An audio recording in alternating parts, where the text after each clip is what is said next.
Live from our Liberty Harbor Academy studios, this is Girard at Large. The Girard at Large radio program is on the air. Good morning, Manchester. With your host, Richard Girard. Thanks for tuning in. On 90.7 WLMW, New Hampshire Family Radio. GirardAtLarge.com. Damn, I'm good! Bringing you live and local news from your own backyard. Joining us now is Scott Gross. He's currently a selectman here in the town of Goffstown and a former member of the school board. He has something to say about what's happening at the Mountain View Middle School, and in as much as we've had a lot to say about it, we thought we'd invite him on when it was brought to our attention. Scott, thanks for joining us here this morning on Girard at Large. Thanks for having me, Rich. All right, so just by way of introduction, why don't you give a brief summary of who you are, politically, professionally, personally, all that fun stuff. Sure, I'll keep it brief. I've been in Goffstown for almost 18 years, and politically, I served on the school board for 7 years, and then the last 6 years I've been on the Board of Selectmen. So I think I have a pretty good feel about the pulses of the community. I do talk to the citizens a lot. And this issue with Mountain View, it's just been a big problem, as you know, for the last several years. I think there are multiple problems. I think that what's happening at the building is a problem, but I also think the way the school administration and the school board are dealing with it is equally as problematic. But we'll get to that perhaps in a minute. What is it that you have been saying about Mountain View? What do you think needs to happen there, and why? Well, one of my major concerns, and I wrote a letter to the paper several months ago, was first and foremost what you hear from not only the students, the faculty, and also the community at large. And none of them were really that positive. And although I think we have some phenomenal teachers at Mountain View, overall the school is underachieving, in my opinion, and I think the opinion of the people that matter most, and that's the students and the parents. So I wrote that letter, and I got a lot of incredible feedback from it. I mean, I've written letters to the editor before, but that was the one letter that I think I got universal support on in terms of, the opinions that I expressed. Going back to your question, though, what do I see as some of the primary concerns? I do think it's a leadership issue at the school.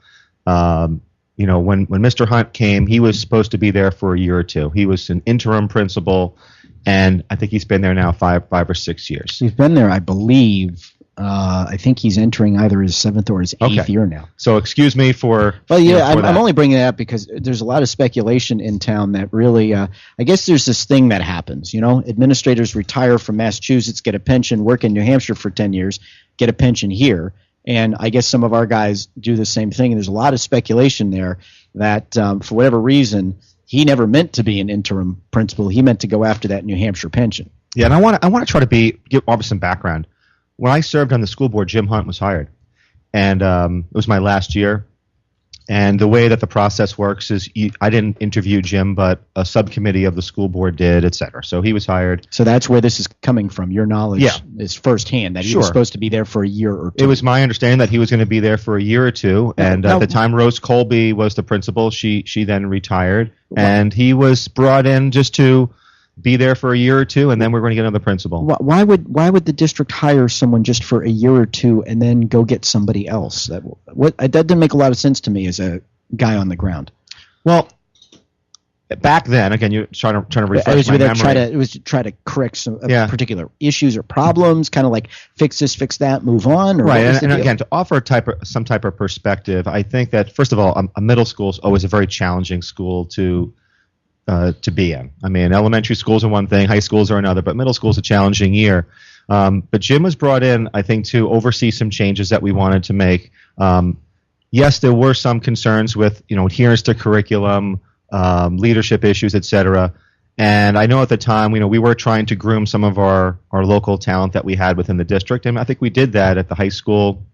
We did promote from within. So at the time, you are trying to time things. If you can get people within your district that you think are highly qualified, you're going to do that. And if you have to buy a year or two to do it, you might try to do those types of things. Now, you mentioned the feedback you got from that letter. Have you seen the survey done by the New Boston School District of its parents? Yes, I did. I was surprised by not only that, but other commentary coming out of the New Boston School District about how unhappy even the kids are with the level of discipline at Mountain View. What were your take on the New Boston results? A couple of things. One, surveys and these types of things can be feeding frenzies. They really can be. I mean, a few people are vocal and all of a sudden everybody has issues and concerns. But I look at it from several different perspectives. One, I've talked with people from New Boston. I've talked with people from Dunbarton and obviously Goffstown folks as well. And there seems to be universal dissatisfaction, with the leadership. And you're right. And in the area of discipline, I have heard those same types of things where if certain kids, if you're a good kid and if you mess up a little bit, you face a pretty stiff punishment. But if you're a kid who is a habitual offender, there's a little bit more of a leniency there. So that's one of the issues, Rich. But I wanted to kind of highlight, some of the things that just I've been in management professionally for over 20 years. And I look at, when you look at a leader, or in this case, a principal, how would you evaluate their performance?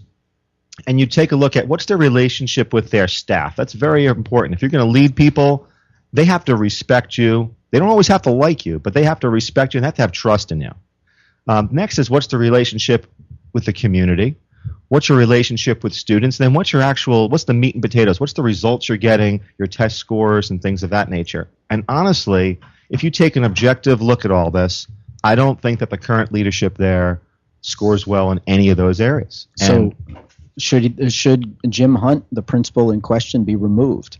In my opinion, I would like to see him resign because I think that would be the honorable thing.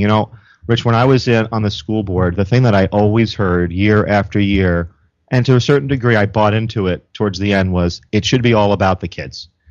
And if it is truly about the kids, then Mr. Hunt is now a distraction. He's a distraction from the kids in the community moving forward and getting a good quality education. He's an impediment right now. And if he believes that he's right, and he has that right to believe that, or others who support him, that may be true. But there comes a time in leadership where you become a roadblock, and that's what I think he is right now. Now, the superintendent of the district and the school board has seemed perfectly willing to let this drama drag out for years, despite Scott, I can't tell you the information that I have been given from teachers. I have the actual complaints that they've filed with the administration's response. The school board seems perfectly willing to put up with all of this foolishness, and now they have this study, the consulting study. And the process in that, if we didn't catch them trying to hire somebody without putting out a request for proposal, they never would have put one out. And the school board didn't authorize its issuance. The superintendent didn't seek authorization to issue it. I mean, I don't know how y'all do things in Goffstown, but the rest of the world, there's a process that you go through when you're going to spend anywhere from $30,000 to $60,000 to make sure it's open, accountable, and fair. None of that's happening. At what point? And by the way, this is probably going to come out wrong, but I'm okay with that. In a school district the size of Goffstown, why in God's name does Stacy Buckley, your superintendent, need a consultant to figure out what's going wrong in her building? Well, I think that's a good point, and I think it's a valid point. Because frankly, your school district is smaller than the west side of Manchester schools. Rich, I think there are two issues here. One is that when you talk about a study, it's my opinion that two things should happen in that respect. One, I believe the school board should have requested that the superintendent, Stacy Buckley, issue her own report. If they did not feel that it was satisfactory, then they could have hired a consultant and gotten a second opinion. But they should have first and foremost asked her for her report as to what she believes the current condition of the school is. That's what we pay her to do, and I think that it would be a reasonable request to do so. But the other issue that we have here as someone in management, is you have problems with staff.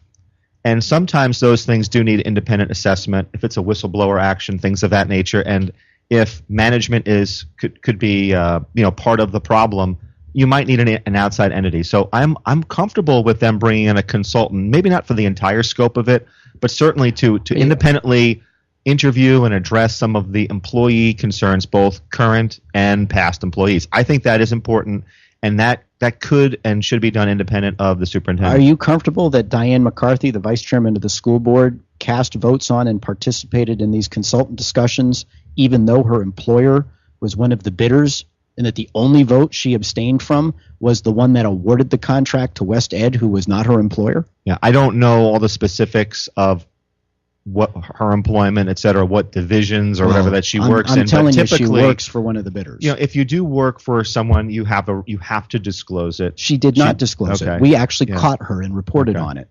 Yeah. And I have the email to prove it. Yeah. I mean, Rich, I really don't want to get into like the individuals, especially in the school board. Fair. But you know what? You had Kieth Allard, former chairman of the board, which I found was actually denying the distribution of teacher complaints to the school board.